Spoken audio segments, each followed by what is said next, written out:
네, 반갑습니다. 오늘은 미국 대선과 증시 불확실성에 대해서 다루도록 하겠습니다. 일단 선거 결과가 중요하기도 하지만 우편 투표가 많다 보니까 개표가 늦어져서 선거 결과가 선거 다음 날이 아니라 한참 늦춰질 수 있습니다. 다만 이번 미국 대선 같은 경우는 플로리다에서 결정이 날 것으로 예상이 되는데, 플로리다는 다행히 개표가 빠른 주니까 이걸 통해서 트럼프가 당선이 될지 바이든이 당선이 될지 어느 정도 가늠을 할 수 있다. 그래서 실질적으로 뭐 많은 분들이 선거 결과를 언제 알 수 있을지 모른다라고 하지만 실질적으로는 선거 다음 날 알 수 있을 것 같습니다. 그러면 이것과 관련된 불확실성, 뭐 트럼프가 되고 바이든이 되고 전 잘 모르겠지만 증시에 어떤 영향을 미치는지, 이게 우리 주식 투자자들이 궁금해하는 가장 핵심이기 때문에 거기에 대한 내용을 중점적으로 보도록 하겠습니다. 일단 2016년 대선 결과입니다. 2016년에는 트럼프가 플로리다에서 승리를 했는데 지금도 사실 트럼프가 조금 앞서 있습니다. 여기서. 다만 이 나머지 격전지가 증가를 한 부분들이 있는데 뭐 딱히 격전지라고 보긴 좀 어려울 것 같고, 어떤 선거 기반, 그러니까 지지 기반을 볼 때 격전지로 분류할 만한 주가 지금 딱 하나, 그 플로리다밖에 없다라고 볼 수 있습니다. 그래서 실제로는 이 2016년 대선과 비교를 했을 때 요 위쪽에 지지 기반이 약해졌는데, 여기는 이제 여성들이 반 트럼프로 돌아선 부분이 좀 크게 작용을 한 것 같고, 그 외에는 플로리다는 어떻게 될지 아직 모르는 상태고, 나머지는 뭐 격전지로 보기는 조금 미흡하지 않나. 그래서 현재 그 258대 249 정도로 볼 수 있고, 플로리다에 선거인단이 많기 때문에 플로리다에서 이기는 쪽이 대선에서 승리할 것이다. 이렇게 볼 수 있습니다. 그러면 뭐 다른 거 누가 되든 그런 것보다도 증시에 어떤 영향을 미치느냐, 이게 중요한데, 트럼프 관련주라고 할 수 있는 기술주들은 굉장히 낙폭이 큽니다. 심지어 이 삼성전자 하락도 요 영향을 받았다라고 볼 수 있습니다. 그리고 바이든 관련주 중에 하나 퍼스트 솔라, 뭐 재생에너지 관련주들, 친환경주들 반짝 올랐다가 지금 조정을 받고 있는데 전반적으로 이 상승세를 이어가고 있습니다. 변동성이 커졌다 뿐이지. 그래서 돈이 가리키는 방향은 트럼프보다는 바이든이 앞서고 있다. 그러면 돈이 이길 것이냐, 아니면 예상이 그 여론조사라기보다는 그 빅데이터, 그러니까 데이터에 기반한 예측이 맞을 것이냐, 이걸로 볼 수 있는데, 일단 돈은 이걸 또 해석을 하기 나름일 텐데 여기서 이제 좀 빠지고 있는 상태지 않느냐라고 볼 수도 있으니까, 어쨌든 돈은 바이든의 당선을 예고를 하고 있습니다. 그러면 이제 우리한테 영향을 줄 수 있는 부분, 뭐 바이든이 되든 트럼프가 되든 우리한테 어떤 영향을 미칠 것이고, 그게 또 주식시장에 어떤 영향으로 갈 것이냐가 중요한데, 대북 정책하고 대중 정책에서 약간의 변경이 있을 것 같습니다. 트럼프가 당선되면 불확실성이 다소 완화가 되는 부분이 있습니다. 그리고 무역 흑자로 압박을 해 나가고, 그게 이제 우리도 해당이 되니까 부정적일 수 있습니다. 거기다 방위비 분담 문제라든지 이런 쪽으로 안보에 대한 또 문제가 생길 수 있고, 그리고 대북 리스크는 북한 정권이 핵을 포기하면 인정하자라는 거니까 완화가 될 수 있습니다. 그리고 중국 견제에 따른 반사이익, 올해 우리 3분기 실적, 기업들 3분기 실적이 예상 밖으로 아주 잘 나온 게 중국 견제도 약간의 작용을 한 게 아닌가, 이렇게 보고 있습니다. 그리고 바이든이 당선됐을 때는 동맹국가 우호관계를 유지를 하니까 지금보다는 미국하고 불편한 부분이 조금 줄어들 것 같습니다. 다만 북한 정권을 불인정하는 미국의 민주당이기 때문에 그 대북 압박을 강화해서 리스크를 높일 수 있는 부분이 존재하고, 중국 견제도 뭐 동맹국가와 협력해서 한다라는데 이 트럼프가 하는 것만큼 좀 세게 할 것 같지는 않습니다. 그러면 중국 경제가 약화됨에 따라서 중국과 산업별 경쟁이 또 격화되는, 그래서 3분기 실적이 중국과의 중국과의 경쟁이 다소 완화되면서 이익이 증가한 영향이 있다라고 본다면 좀 부정적이다라고 볼 수 있습니다. 그래서 정리를 하면 이러는데, 일단 개인적으로 봤을 때는 정책 자체로만 보면 바이든이 시장에는 조금 더 낫지 않을까 생각이 됩니다. 이 대북 리스크는 사실 오랫동안 있어 왔기 때문에 시장에 과연 큰 영향을 줄 수 있을지에 대한 회의감이 있고, 그러면 이 대북 리스크가 크지 않다라고 보면 이 대중국 압박 관련해서 다소 반사이익이 늦어질 수 있다라는 부분, 그리고 뭐 국내 정세는 다소 안정이 될 수 있는 부분, 이런 게 겹쳐가지고 특별히 나쁠 것 같지는 않다, 이렇게 정리를 할 수 있습니다. 다만 이제 트럼프가 당선이 되면 당장의 어떤 큰 불확실성은 피할 수 있습니다. 조금 피곤할 부분은 많습니다. 왜냐하면 계속 이슈를 만들고 그게 이제 시장의 불확실성으로 작용을 했기 때문에 뭐 가장 큰 악재가 트럼프다라는 얘기가 있을 정도로 좀 투자자들을 피곤하게 만드는 부분들이 존재를 합니다. 그래서 트럼프가 당선이 되면 큰 불확실성을 피하는 대신에 작은 불확실성, 특히 트럼프의 입에서 나오는 그 불확실성이 지속이 될 수 있고, 반대로 바이든이 당선이 되면 트럼프가 불복을 할 가능성이 100%입니다.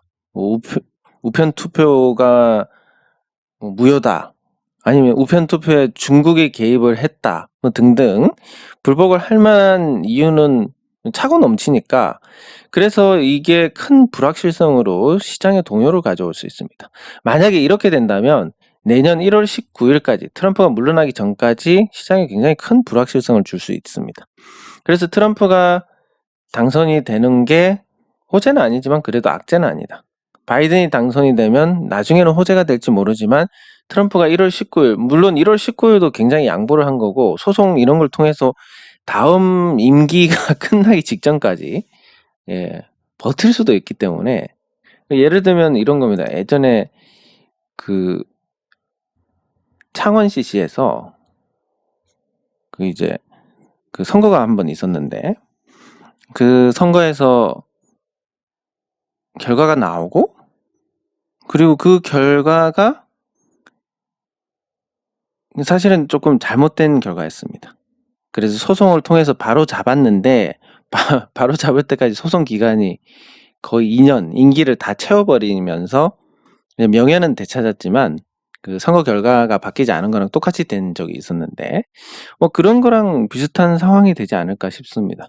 그래서 트럼프는 당선이 안 되더라도 소송이나 대선 불복을 통해서 아무리 못해도 1월 19일, 늦으면 뭐 한 2년에서 3년 정도 이렇게 시간을 끌면서 자리를 유지하려고 들 가능성이 큽니다.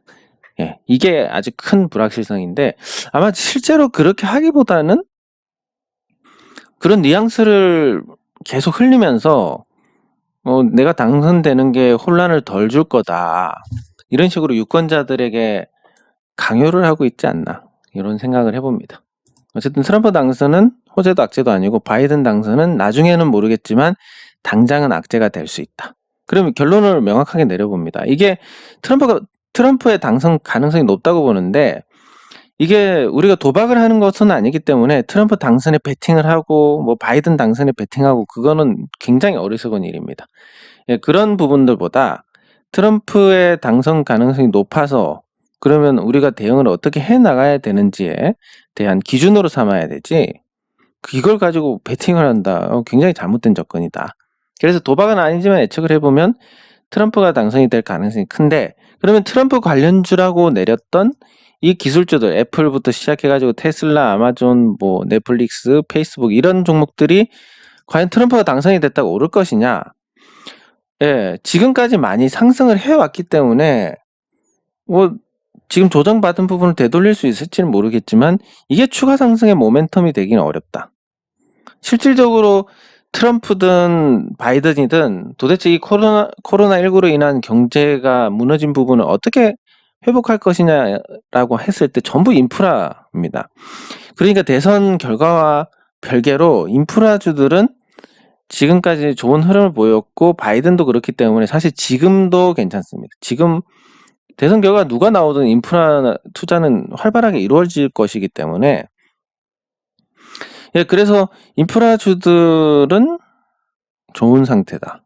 그러면 미국에서 인프라 투자를 대규모로 했을 때 결국은 그런 관련된 원자재 수요가 늘어나고 그게 이제 원자재 가격 상승으로 연결이 되지 않겠냐. 즉 인플레이션을 반영을 하지 않겠냐 이런 건데 그래서 원자재 주들도 상승하고 바이든이 당선이 되면 다만 요 문제가 있습니다. 바이든은 오일하고 가스 쪽을 줄이면서 친환경을 하겠다라는 얘기니까 그러면 원자재에 포함된 이 석유라든지 천연가스 가격이 내리면서 원자재 주들의 어떤 탄력이 떨어질 수 있습니다. 그래서 트럼프가 당선이 됐을 때 인프라주가 좋고 원자재 관련주도 좋겠다. 다만 바이든이 당선이 된다면 인프라주에 국한된 그 외에는 친환경주들이 움직일 수 있는 그런 토대가 될 거다라고 볼 수 있습니다.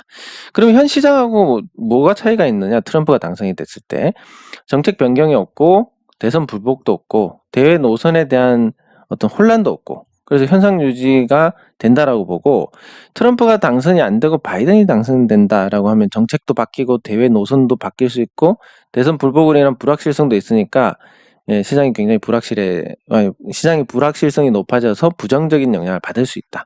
이렇게 정리를 할 수 있습니다. 굉장히 간단한 부분인데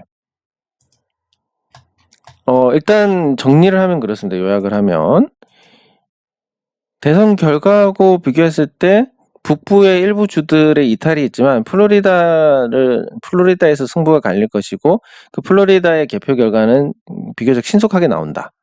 그러면 대선 다음날 누가 당선될 것인지는 아는데 그 트럼프가 당선이 됐을 때 기술주들이 반등은 할 가능성이 높고 친환경 관련주들은 조정을 받을 가능성이 높고 대북 정책과 대중 정책이 바뀌면서 우리 증시에도 영향을 주게 되는데 뭐 정책만 놓고 보면 우리 증시에는 바이든이 낫고 근데 트럼프가 바이든이 당선이 됐을 때 대선 불복이라든지 아니면 정책의 변경이라든지 이런 걸 봤을 때 트럼프 당선이 호재는 아니지만 그래도 악재는 아닐 것 같다.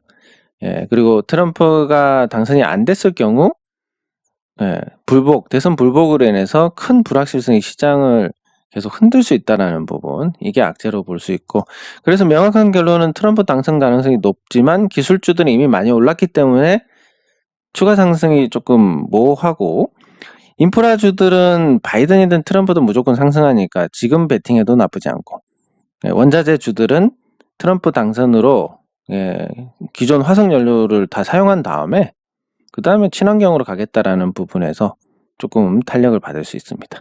그리고 현 시장하고 트럼프 당선 후의 차이점은 큰 변화가 없어. 이렇게 볼 수 있습니다. 그리고 뭐 바이든이 당선된다고 해도 사실 큰 변화는 없을 것 같은데 트럼프가 아마도 대선에서 유리한 환경을 만들기 위해서 대선 불복을 시사하는 것 같고 만약에 실제 바이든이 이기는 결과가 나오면 의외로 쿨하게 또 물러날 수 있기 때문에 지금 예측만 갖고 바이든이 당선됐을 때 큰 혼란이 온다. 이것도 그냥 주어진 내용을 토대로 만드는 건지 반드시 그렇게 된다는 건 아닙니다. 그래서 명확한 결론은 트럼프 당선 가능성이 높고 현 시장과 큰 차이가 없을 가능성이 크다. 인프라주들은 상승할 가능성이 높다. 이렇게 정리를 할 수 있겠습니다. 네, 이번 영상은 여기서 마치도록 하겠습니다. 수고하셨습니다.